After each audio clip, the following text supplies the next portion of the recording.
Hello everybody, today I'll be showing you the easiest way to recover your WordPress password, whether it's through email or your username, so let's get started. If you're already logged onto WordPress and would like to change your password, what you do is you click onto your WordPress avatar, which is right over here, and then you go to security, you go to password, enter your new password. Once you're done saving your new password, click Save Password. And you should see this confirmation. Now let's say you are not logged in and cannot remember your password. In your search engine, you go to wordpress.com/login.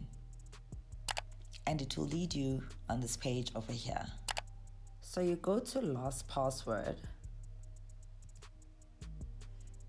And then you enter your username or your email address, and then you click on Get New Password. And now an SMS will be sent to you. That's if you've used the setting onto your phone. So let me enter the SMS. And when you're done, click Reset Password. Once the number has been confirmed, it will lead you to a new page called New Password.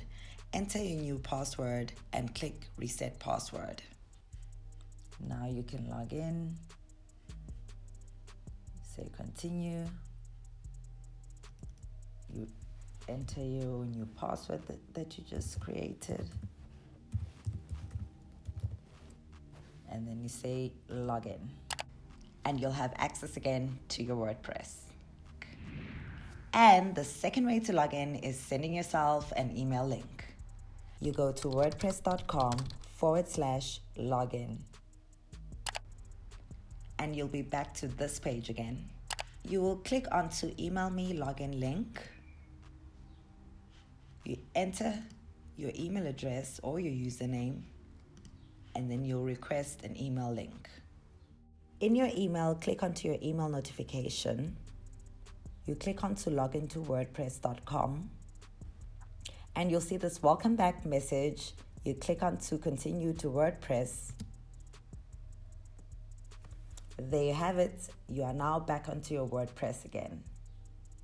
If you like this type of content and would like to learn more about WordPress, make sure you like and subscribe, and we'll see you next time.